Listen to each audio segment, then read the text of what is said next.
What's up, everybody? This is Gary Holt from Exodus and formerly from Slayer, and you're listening to The Razor's Edge.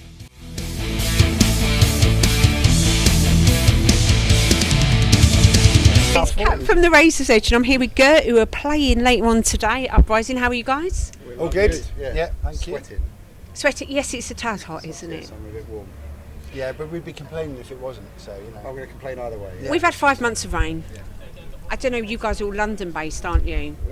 Mostly. Yeah. This boy's from Leicester. This is his hometown. Oh, yeah. Well, Market Harbour, close enough, but yeah.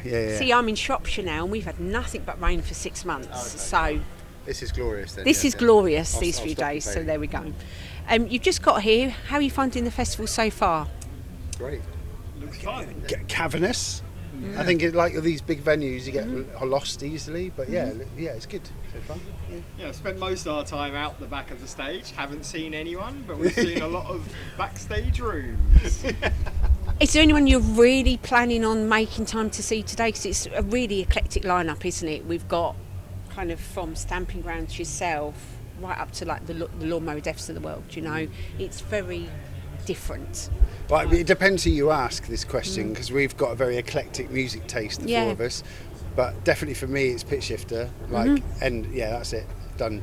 I've been intrigued. Your childhood, just condensed into a moment that's back. I do think there's a lot of people here of a certain age who are having, you know, a nostalgia feeling about Pitch Shifter, which is great that they're But then doing you've well. got the which era of Pitch Shifter question. Are they industrial area Pitch Shifter, or are they www Pitch Shifter? So what era are you though? I am www Pitch Shifter, definitely. But I love the industrial stuff, but yeah, I like the blippy, techie stuff. I.e. 1997 blippy stuff, whenever it was. Yeah, to about 2001 maybe. Was it that late? I think so, 2000 maybe, I thought 2001. that was Psy, but yeah. I'll let you, yeah. I just want to kick people to Stamping Ground. I won't. I cannot wait. I won't, because I'm too old to get hurt, but you know. How old are you? I'm 41. I'm 52 on Monday, and Are I you gonna still be doing crowd some surf spin- you gonna do to some Stamping Ground. Gareth will back me up on that, Alright. yeah. I still do. I await your spin kicks with... I'm not sure on this hip, it's a bit arthritic, it might have to be I'll this do some one name now. dropping here. Katie will have a lot to say about your crowd surfing. Yeah, she will, yeah. I have got her doing it now. She loves it. She Yeah. can have the mantle off it now. Yeah. Carry on. So, just a couple of weeks ago, you released that 90s cover of No Limit, which brilliantly bonkers. How did that idea come about? Very left field there. It's actually something we've been talking about for, it feels like many years now, and we'd always like pick it up, play it a bit, put it on the shelf, and then I don't know, just the stars aligned and I was right, and I think it's come out better than any of us imagined it would. I thought it was going to be rubbish. I'll go on record, I was wrong, it turned out great. But I was like, how do we do a 90s dance song well? And I think we've done it. It's an absolute riff though. It's an absolute riff, yeah. Absolutely, and a lot of bands today who I've interviewed, we've been talking about the fact that first and foremost people are music lovers and like music. Doesn't matter sometimes, like you were saying, you're quite eclectic what genre it's from. If you love music and you feel you can add something to that song, why not? I think it would be boring if we covered like a doom metal song. Like I was like, unless, you know, It'd be predictable. We're not going to do Black Sabbath better than Black Sabbath did, but we might do a weird take on a 90s dance song, and that is something different. Definitely. Yeah, we disagree on a lot, but annoying and catching people out we all agree on, so it was an obvious choice. Being trolls, that's our main purpose as a band. Is it? You are a bundle of joy, aren't you? You've not met me. Oh, I'll be meeting you later in Stamping Ground though, right? There we go. You'll be seeing me over at the side having a cry.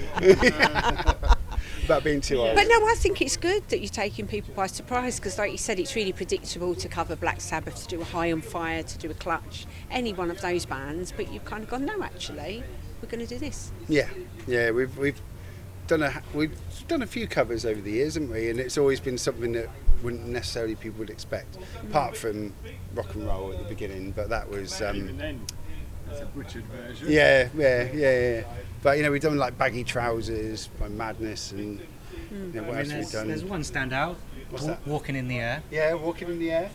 Christmas classic. It is a doom song wrapped up as a Christmas song. Like, it is heavy. So for all those doom lords who pretend not to like Christmas, that's for them. Oh yeah. Absolutely. I think we've definitely turned. Give our version a listen, and you'll realise how heavy it is. It's all minor key, like, it's great. We enjoy a cover. And why not? Life's so short, and if we're honest, a bit miserable at the moment. So if you can bring a bit of joy to someone with something, why would you not? Yes, Yeah. absolutely. So it's part of your new EP, Survival of the Shittest, which is a couple of weeks away. So is this a filler in between a full-blown album, or are you leaning more towards the singles, the EPs, which a lot of people are now? It's not. I don't think it's the only decision was me harassing these three and saying we need to get music out quick. Yeah. Obviously, we knew we had some big shows coming up this year. We were booked for like Here and Bloodstock and stuff, quite far ahead. So it was like, let's bridge the gap. So we did that. But yeah, as to what's next, we haven't really talked about it really. Like, I mean, I think that's an interesting thing, because I know like modern music is all singles and shorter releases, but I think, I can't speak for everyone, but I actually really enjoy writing albums and thinking about them more as a whole. The journey of a whole album. yeah, Yeah. I think But maybe it's because we're old. but absolutely. But fuck it. I don't know, I don't think so. Well, I'm also, as we have discovered, older than you, but I like nothing more than listening to an album in the way a band have laid it out for me to listen to it. Yeah. You've obviously picked that track listing for a reason. Yeah? And that's how it's meant to be enjoyed. Well, we've always been threatening Bongs of Praise 2, so Yeah. I think that might be on the cards at some point. I think And how many colours of that is there going to be, so I can make room in our house now, please? We can't confirm or deny. Yeah. I've heard a lot about this like death of the album thing. And I'm like, I sort of get why bands do it, but it's like, at the end of the day, they'll have released all these singles and then they'll release it on one big vinyl record anyway, because that's something to sell. So it's like, you will get it's either you get the album at the start and you get the whole thing, or you get it in dribs and drabs, and at the end you'll have an album anyway. Yeah. But Do you not think there's an appetite nowadays, though, that everybody wants everything yesterday? Yeah, it's Obviously. true. Yeah. It's true. Very true. I also think it's the difference between the music industry and the band. Like, the music industry says things are going a certain way. I think a lot of bands of our ilk like doing albums and like the way it's always been. So, I don't know. You probably talk to a band that's in their 20s, it'd say completely different things to us, but I whatever. think so much of it's like there's so much of the visual aspect in music. I think bands feel like they have to get lots of videos, lots of content out, so it makes more sense than to release a bit at a time, get a video, because videos are expensive, as we know. You know, you get your single and your video out, people, there's more eyes on it than just being like, here's our album, that's what we could do. I just think, there's a change in tastes, but we'll just roll with it. We don't give a fuck about people's tastes. But that's interesting what you've all said, because we could perceive it then that the industry is trying to herd us all in a particular direction. Because EPs may make more money because they're more frequent and they're less expensive to make than an album. Yeah, absolutely. And it's people, like you've said, it's people's attention spans. Like, people are just like bored, on to the next thing. So rather than, I tell you what, hot off the press, did anyone hear Tom York's speech last night? No, he got I an didn't. Ivor Award last night, Tom York, and he said about, like, be careful about people not taking risks anymore, and he said on about the dangers of young bands and like, not respecting them enough. But his whole point around the danger of taking risks is that people know if they just do a song or a couple of songs, then it's quick investment to move on to the next thing. But I think albums got longer over the years. It's like, if I go back to listen to my 70s rock albums, listen to fucking mental stuff. I listen to stuff pre-1995 and you can't handle it. But so you put on an album from like the 80s or 70s and you're like, oh, there's 8 songs and it's 40 minutes. Whereas I think, once the like CDs came in, and people someone said to me recently, I love Iron Maiden, but some people feel like they may have fallen off.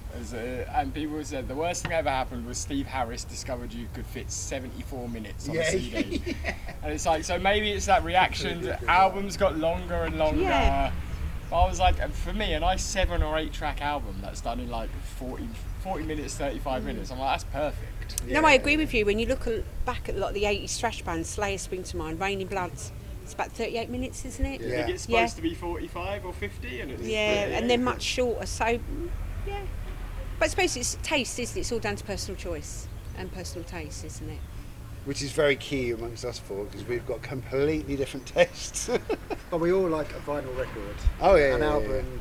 the packaging. But isn't that great though, that you can draw on that rather than all being this one similar thing that we are seeing a lot now? I think that's the only way you can be an original band, is to have separate tastes, because there's other, like, you know, you'll see a scene come up, like I'm just going to pick like early 2000s metalcore or something like that, and then you get a bunch of guys who only listen to that, and so all they do is put out, like, you know, just watered down version of that. Whereas I think if you're just mashing constantly different, you know, inspirations and what's the word, influences, that's the one, that, you know, you'll hit a combination that hasn't been done, which I think is the most important thing. So not to be in an echo chamber, which a lot of people are in for various reasons nowadays. So, and another thing is, you know, to talk about Crowbar. I mean, look what TikTok's done for Crowbar. I've heard about this. Oh, you were you've got to telling me watch about it. this. It's bonkers. They were playing to 300 people in the Asylum a few years ago in Birmingham. It's like 1,000 cap now. If you see the venues they're playing to in America, like, they've done it's mental. so well. And majority of the audience is under 25. Which is, for Crowbar, bizarre, sorry, but yeah. Kirk used to tell us his fucking magic medicine there, because no, but I think this is that TikTok thing, isn't it? It's like, you know, a song is on in the background of a TikTok video and people go, oh, that's a good song, and it picks up out of nowhere. Apparently his daughter's really prolific on it, so I heard, and she does a lot of, you know, posting, resharing, and it's kind of, and it's really great for them. I'm really pleased for them. It's just gone woof. Because Crowbar are fucking brilliant. They are brilliant, yeah. We don't have a TikTok sponsor. No, we don't do one, TikTok. but we've never done anything on it because I don't. But even when understand. you're looking at festivals now, it's a lot of influencers at festivals rather than traditional press. Yeah. It is kind of moving. Nah. I think you might want to look at it if you you're want 21 promoting an year olds to album. turn up to our shows. You know, we should take every avenue we can, really. Not 21-year-olds. Yeah. 121. But I noticed that I went to see I Hate God and Goat Whore the other year. Great bands. And during Goat Whore, a bunch of teenage girls, like up there, you know, no older than 20, all came up, and I'm like, this old band, and I think it's all like, you know, that was when the acid bath reunion happened, and people had discovered this band on the internet. Like, these were not people who were here the first time round, and I was like, this is weird, because there's a huge generational gap turning up to these shows. So. But isn't it great they're going to that rather than the regurgitated pop that kind of comes out of that machine, and in some respects? You're touching an area that's close to, well, work related now, Yeah. but a lot of kids don't go to shows. That's it. Like, the metal scene is quite unique. Like, a lot of other children that aren't into other types of music just don't go to gigs unless they go to like big shows like Taylor Swift or whatever. Like, there's a big fear for children nowadays to go out to these sort of things because they don't know what's going to happen to them unless you go to a grassroots venue. And apparently everyone feels lovely and safe there, but it's a big thing at the moment, is that the children who you mentioned before we started about Kids, fear yeah. of Why don't we kids. supporting Swift? Well, yeah, that's the thing. Like, but we need to get younger kids out and into music, because there's a big thing about how they are actually genuinely not going out to They're these not shows. discovering it. But Yeah, I like think we would have traditionally discovered it, you know, by a local venue. Yeah, Yeah. but I think metal parents have got a lot to answer for, because they know their parents and they generally get taken to shows by the parents, and they're there, and then that obviously gives them the confidence to go. But I think That's one thing we're good a at, big the metal problem. community, though. When we love something, we love it. And we buy 12 different coloured vinyls Yeah. 4 shirts and go to 6 states and go abroad. We are That's really it. good at that, I think, Yeah. as a community, of supporting that person we love. Yeah. Hence the reason why we've not split up. Because we've how had long enough have you been money. going now? 16 years, I think it is now. Well, you've paid your chops, haven't you? Yeah. Jesus. Yeah, I've done all right, but I think so. Yeah. a lot of that is because of merch, you know, like doing different things and doing short runs and stuff, and having fans that buy into that and buy a lot of stuff. It's meant that we've Not that financial reasons are the only reason we're going, but you know, It all helps us. yeah, if we didn't have any money, we wouldn't be here. Like, You and Raging Speedhorn are really good at merch. yeah, Both yeah, of you, I think, are Speedhorn, like, really good at bringing Yeah. that one-off out for a couple of weeks on Bandcamp. yeah, Yeah, yeah, definitely. No, I'm very jealous of Gordon. He's very good at doing what he does. Oh, Bless he's him. definitely brains in the operation, isn't Oh, he? God, Without yeah. a shadow of a doubt. Yeah, bless him. Sorry, Frank. But yeah. We I'm all sure he fucking knows, don't worry. Oh, How lovely important Frank. is, you talked about merch, and there's a lot of talk around, you work for the Music Venues Trust, the venues are taking more and more of a cut from bands. That's going to affect all of you, isn't it? That's unfair. I think certain sized venues might be. Yeah, And it, like, not grassroots, those above yeah, that. yeah. I was to say, we like Music Venue Trust is very, very, very, very particular on. We don't have any of our venues that take cuts from bands. Like, it's a big thing. It's not a thing that happens. But Yeah, maybe venues that we're not a million miles away from, and you know, and above, like, yeah, they'll take like 15-25%. And then the fans complain about, you know, not being able to afford a shirt or buying a shirt because it's what, 45 quid now? Seen something like that. yeah. Yeah, I think it's getting that high. £10 for Gurt.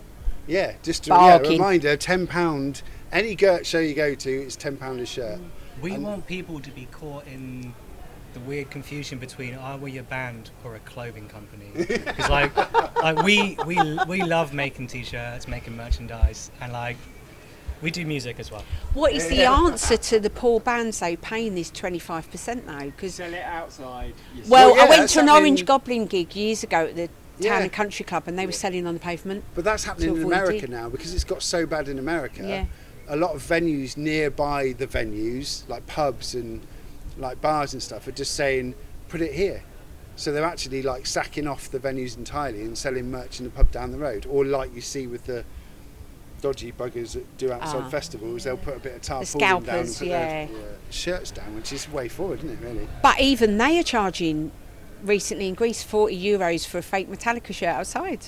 So they weren't of course, cheap. because you were there. They right? weren't The cheap. Metallica shirts inside are €60, and they're like, Well, Yeah. 45. 45. Yeah, Well, 45. Well, that's naughty. I guess there is a thing about buying knockoff shirts, isn't there? Though I've got some amazing shirts from the '90s that were bought outside the gigs Yeah. that were better than the ones inside, but they didn't cost that My much. mate just went. He recently went to. I think it was the Damned or the Stranglers, some old punk band. But he was like, all the shirts inside were shit. So we bought the hooky shirt because it was the only one that was actually good. Yeah, I think that was the Damned a couple of weeks ago, wasn't it? And that again is trading. You know, they're back for nostalgia, and I think there's a certain demographic that goes and will buy that shirt again, won't they? That they would have bought 30 years ago. Yeah. Weirdly, we found a website in America selling bootleg versions of our merch. Oh, really? Brilliant! You've And that's made how it. we know we've made it. yeah. And it's more expensive than the real stuff. And they've done designs that we never did Yeah. as well, right? Which is pretty clever of them. Might buy You a should couple. wear them on stage. It could be like a whole new theme, Oh, couldn't well, we're it? going to do that now. So there we go. I don't know. I don't want to drag them to them. I want them to buy our No, shit. we're going to take them to court. Cease and desist. Yeah. See you in court, We're going to motherfuckers. send them a polite email one day. We can be fucked. So you've got this and Bloodstock. Have you got anything else planned for the rest of the year you can tell us about, or early next year? There's bits. Cult Fest next week. Cult Fest next week. That's a Nice. big one. Mangata Festival in Nottingham. Yeah, Mangata Festival. That's going to be a good one. That's in the rescue rooms. Mm-hmm. And we've got the odd shows here and there. We're playing at our favourite, or my favourite venue, Hitchin Club 85 in July. Yeah, I can't even remember. We've got We some have- bits we can't announce because so they we haven't been have announced. a lot of stuff that's not yet been announced. But we're getting around. We're doing shows. Yeah. We're not doing any sort of tours as such. We might be doing a little bit of an extended thing towards the end of the year, but being older, you just get out and about when you can, can't you? So we've got plenty to come, but most of it's not announced yet, sadly. So we keep our You're ears trying to get peeled, some sort yeah. of secret out of us then. isn't it? Always, why not? we wish you had a secret to give you. Yeah. No, the good stuff's been announced, but you know, one thing we'll say is anyone up north, we don't play north very often, so come to How Cult north Fest. are we asking? Well, Cult- Scunthorpe. Yeah. So, Oh, yeah, yeah, it we're- is, isn't it? Literally next Saturday we're in Scunthorpe. It's Mike Lynham, isn't it? Yeah. Yeah. Our boy. Yeah, so come up there and play because or see us because it's going to be a great show. Not really somewhere people pay a lot of Scunthorpe, I would have thought. Never No, really but see the venue is great. It's cafe brilliant. independent. It's such right. an amazing, again, grassroots music venue. Like wicked, big space, like proper independent place. It's wicked. So yeah. So you said very briefly earlier you work for the Music Venues Trust. Can you tell us what you're doing there and how that is, Oh, you know, God. impacting like the machine that is the music You're venues? single-handedly saving music, Gareth. I will. Tell I the will. people Yeah. about how Well, it's just you- really important This that is we all something- understand what's going on, because like you said, I think when we were talking about fake shirts, people don't get it and get that then Yeah. has a knock-on effect. I won't talk about specifically what No. I do because it's boring, but there's some really good stuff that the charity are doing. We've got a good injection of money this year, mainly from the ticket levy, which is the £1 for marina tickets that comes down to the grassroots level. Everyone apart from one obvious person is doing it, may or may not rhyme with jive-lation. But yeah, they're not yet doing it. That was brilliantly I was trying to be terrible, like a bit Relations quiet. are the But word. Gareth, we But love yeah. puns, and that's the best you can yeah, do. I don't know. I'm thinking on my feet. But anyway, there's a decent amount of money coming in. So what we're doing with it is we're doing some great stuff. We're getting a lot of people touring into areas they wouldn't necessarily been able to go before. Doing something called I can't remember the name of it. We're doing a festival called Everywhere at Once, which is over Glastonbury weekend, where all the grassroots music venues in our community are putting on gigs over the weekend. So it'll be the equivalent of the festival, but happening all over the country. And that's putting money back into the venues that are bringing the bands on. We're building like accommodation spaces into venues that wouldn't necessarily have it before, which means that bands can stay overnight, and which means that takes money away from things like Travel Lodge. And we're putting money into making backstage areas of venues a lot better as well. Firebug here, that's benefiting from what we're doing. Like, we're going to put some money into turning their flats into like proper artist accommodation. And Too Funky Cafe, which isn't really very metally, but we're sorting out all of their like backstage area and making it a lot more pleasant to be in. So yeah, we're doing a lot for making venues obviously stay open in the first place, but making them a lot better for when bands and people come into them as well, and for promoters to put shows on as well.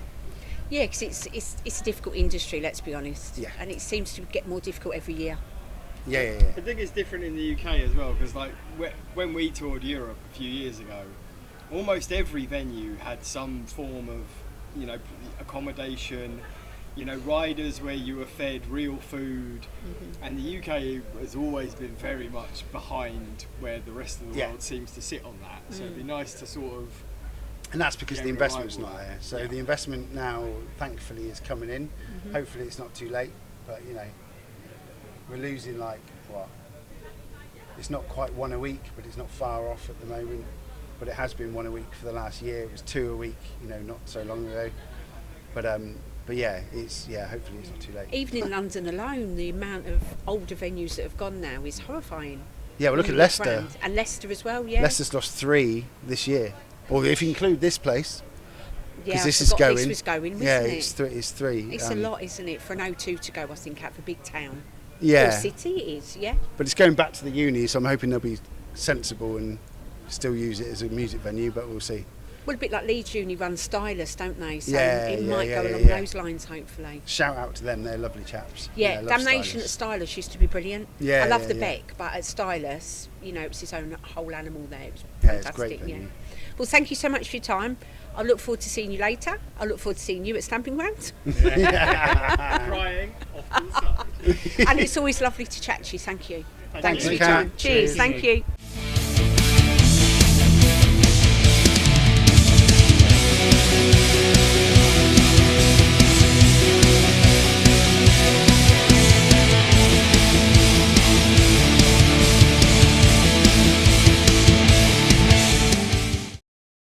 Thanks for listening. Make sure you keep up to date with all of our interviews by subscribing to our channel. For all the latest news, reviews, interviews and more, head over to our website www.therazorsedge.rocks.